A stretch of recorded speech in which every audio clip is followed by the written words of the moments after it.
I'll be building this van on a budget with as many recycled and reclaimed materials as possible. Join us as we convert this blank canvas into our new dream home equipped with everything needed for full-time van life on the road. Good morning guys, it's a fresh one this morning. Got my black coffee, it's warming me up nicely. So yesterday I went to the shop to buy some plywood. First place I checked was one of those kind of lumberyard places, and they only had like 10 foot by 6 foot sheets or something insane, so couldn't get them in Bruce, so I had to go to a little hardware store and get 2 tiny little sheets, and it was 33 quid for the 2 of them, so that's not really ideal, is it? Wood prices have just gone through the roof. But it's always wise not to get down about things like that, because you never know what's around the corner, and this is a perfect example. Don't know if you can see there, my mum's partner took down an old shed just the other day, and he's brought back a ton of wood that all needs burnt, so I'm going to sift through it all and see what I can find, because the colour of it is fantastic. There's a ton in the trailer here as well. Might not look like much at first glance, but once I start digging around in there, I'm sure I'm going to find useful bits of wood. It's all really light and it's treated and stuff as well. But look at the colour, just like our old van. So thinking, try and salvage as much of this as I can, and probably use it to make the kitchen. Another awesome thing, there was an old door leant up against the wall just up there, and I asked my mum what she was doing with it, obviously sneakily hoping that I might be able to pinch it. And yeah, she had nothing planned, so I've now got an old door, which I plan on standing down and using for the kitchen counter if there's enough wood. I need to cut the rot out of it and see how much I'm left with, measure up and see how it's all going to fit. But yeah, I'm going to finish my coffee, get all warmed up and start sifting through all this wood. Definitely going to need some gloves, there's a lot of splinters and nails, and in fact while I drink my coffee I'm just going to take you for a little walk into the woodlands because it's so beautiful. It's like a frosty morning. I can't believe how cold it is actually. It was just the other day we had a day that was like 19 degrees. And yeah, this morning I've woken up to frost and stuff, but wait until you see the woods, it's absolutely stunning. This obviously isn't the stunning scene, but that's where the pile of wood is up there, and just here there's an abandoned mill. And then you've got this beautiful woodland and river.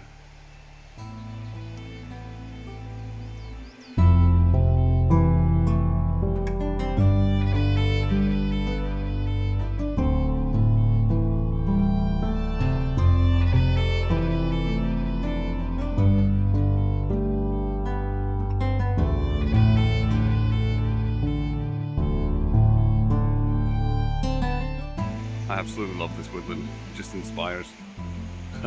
I've just looked down there and found tiny little cup lichen, I'll show you. They're absolutely tiny, that's my finger. Anyway, I'm going to sit on this log down by the river and finish my coffee. And I'll catch you guys at that scrap pile, and I'll just time-lapse me smashing some stuff up. See you then.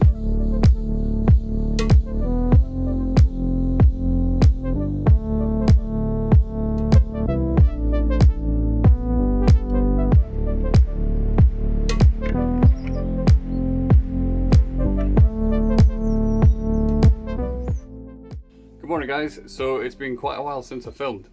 For you guys it might just be a cut of a new scene, but yeah, basically been going through a lot of personal stuff, but that's not what this video is about at all. This is about building this van. I have continued to build a little bit, nothing major, but I'm going to show you what I've been up to and get you all caught up to speed with how the van's looking. I've built this bench, which is looking pretty good. There's plenty of space underneath. Got that reclaimed shed that I got all the wood from, which is awesome. So it kind of comes up blue once it's sanded, but I quite like it.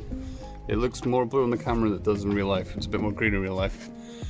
But yeah, all this storage space under here is going to be so useful. I've used old bed slats at the back there to separate the garage space from this storage space to make sure there's plenty of airflow. Then on top, initially I was going to have this part hinged, but because of the height of this, there just wasn't enough to attach a hinge, so I would have had to put more wood on and layer it all up, adding weight for no reason, when in reality I could just make it that they lift out. There's a support on them, and that support lays onto the support at the front and the back, so it's good and strong. I can properly sit on any single piece of this and it doesn't creak or move.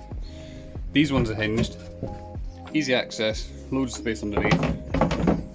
So I'll probably partition off each of these bits.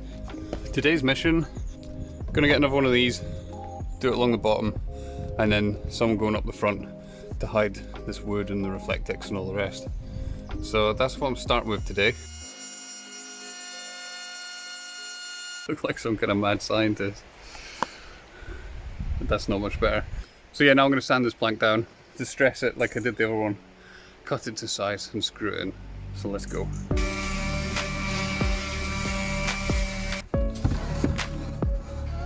And there we go.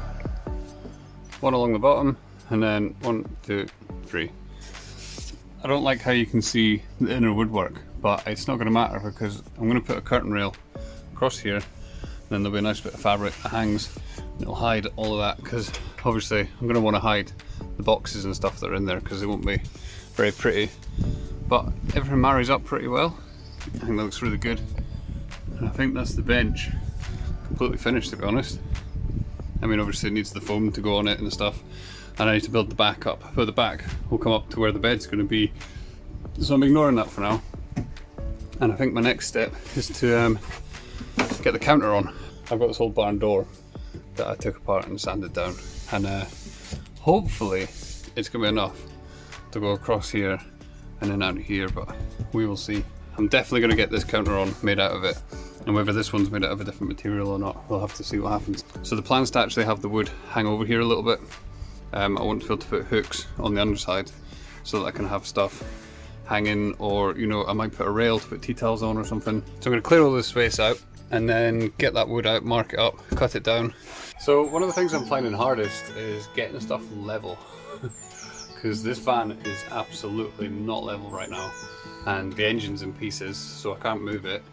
I was about to take that off, but I set that in place when the van was level, so I kind of need that piece of wood as some sort of guide. So what I've done is cut this to go in here. Obviously that's not level, but I need to find a way of putting a support here that is going to make sure this is level. So I think the only way to do it is going to be measuring from here down to the ground, and then taking that measurement up there. Just get that in that corner and get that piece down and screwed onto it, and then I should have the frame. Knew that would happen.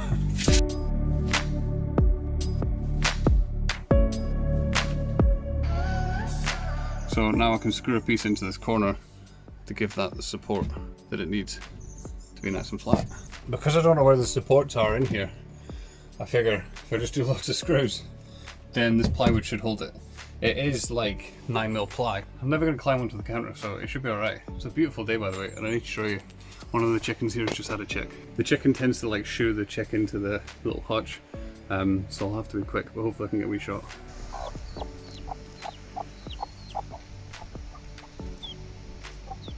The chickens are kept free range here. It's only in that little hutch so that the rest of the chickens don't eat or murder the chick. Anyway, I'm gonna fit this piece of wood in that corner. See you in a minute.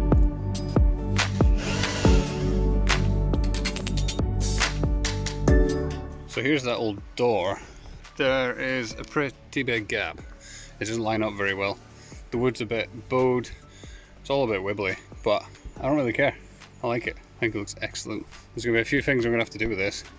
One of them is going to be making a straight edge on both of these so that it can meet in the middle. I also need to pay attention to this, for example. So I'm going to have to cut that end off.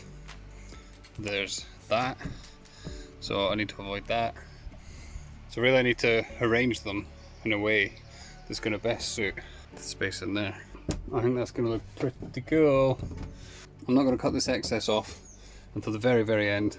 It's going to want a bit of an overhang, but also the way this meets in the middle is like there's a tongue there and a tongue there, and I might just take them clean off, which immediately is going to, you know, shorten this by an inch.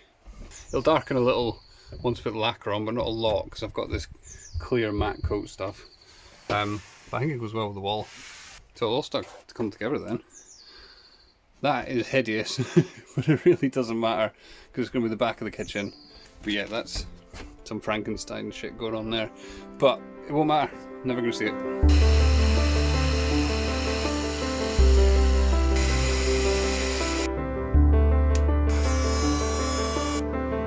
So I've cut the first piece. If you remember way back, I had a bit of lino under that tile and not this one. So I've ended up with ever so slight height difference there, which means that the wood is actually sitting on this tile here. So what I'm going to do is take my pencil, mark those two edges, then using the router I'm actually going to route out a tiny little groove for that tile to go into the wood to ensure that we haven't got this gap here. So that's the depth of the bit, and I'm just going to make it so it's the same as the tile goes in, which is probably about that, and then clamp it. Using that piece of wood on the left as a guide, I'm going to follow that pencil line I've made. So then I'll have one line across here, and then I'll bring it further and try again, and then I'll try it in place and see, because it might just fit the first time. But the bit that I've got on is probably a little bit narrower than the tile, so I'm going to do 2 passes on this and then see if it fits. So I've just done the first little notch just to show you what I'm doing. So I've managed to line it up perfectly with the pencil line that I made, which is here. It's probably hard to see versus the grain, but I can see it.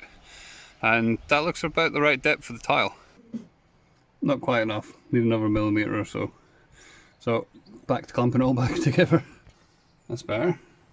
But now I've realised that the same's happening here. This tile is slightly higher than this wood. So I'm going to have to do the same thing. Much shallower, but I am going to have to make a groove all the way along the inside of this that meets in the corner there. And notice I've left an overlap, like I said I would. Fits there, and now it's sitting on the wood. So I've almost got the counter in. Looks really good actually, really like it. I still need to like coat it, protect it, all that kind of stuff.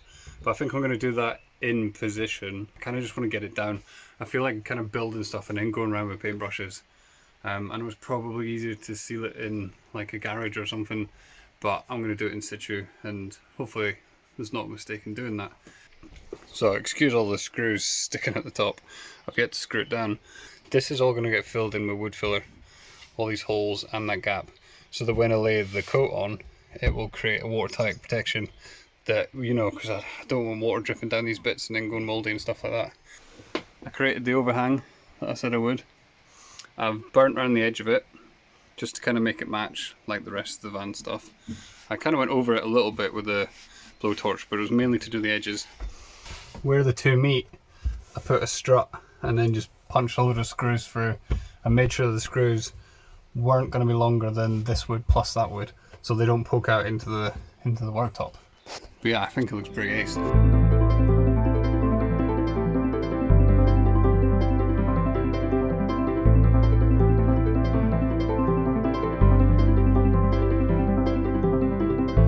Guys, sorry if you can hear the wind, it's pretty breezy out there today. Today's mission is going to be extending this out this direction. One a little L corner, because basically there's going to be a sink in there and then there's going to be cooking hobs there. There really isn't any counter space left after that, so we need somewhere to like cut vegetables and things. So the size of that extension here is probably going to be defined by how much wood I can get out of this. I'm going to have to cut it here to get rid of that, and then I'm going to have to narrow this to get rid of that. So my first step is going to be cutting these down, seeing how much wood we've got to work with, and then seeing how far out I want to come. I've cut down the bits of wood, that's the first one, and then the second one sits next to it. It's not great meat, but it's not bad. I did a bit of chiseling just to try and get that a bit more flush. It's not too bad. Now, of course, this is to go underneath a little bit, so I've marked that on there. This is just a scrap bit, hence why it's too long, but basically it'll sit like that with it hanging over so that I can attach it to the frame on the wall. So this is the corner that's actually going to be like sticking out into the van. So it would probably make sense to make this nice and rounded, like not just sanded but actually full on rounded off. What I'm thinking of doing is building the frame obviously right along the back, but with the bits that go along here and along the sides. This one will be right in flush with the cabinet, but this one I think I'm going to pull in.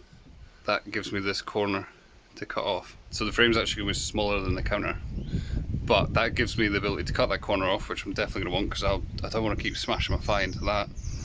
And it'll hide these underneath. Anyway, I'll show you when I'm finished, because as you well know, I make it up on the spot, but hopefully it should work.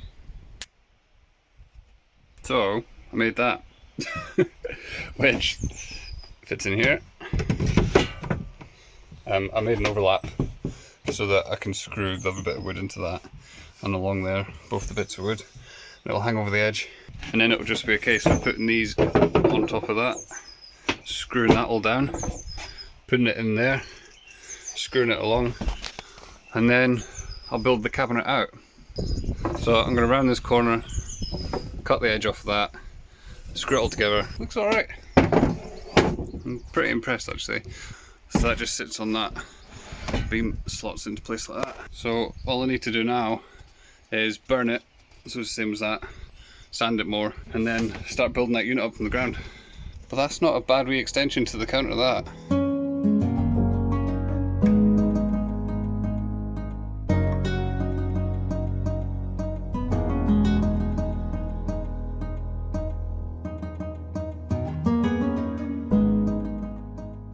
So that marks the end of part 4, guys. I'm trying to keep these videos nice and short. I don't want them stretching over like half an hour, 40 minutes, which could easily happen. So tune in next time and I'll be installing a drawer and some kitchen cabinets underneath that counter, and it's going to really make the van start to look like a little cabin. See you next week.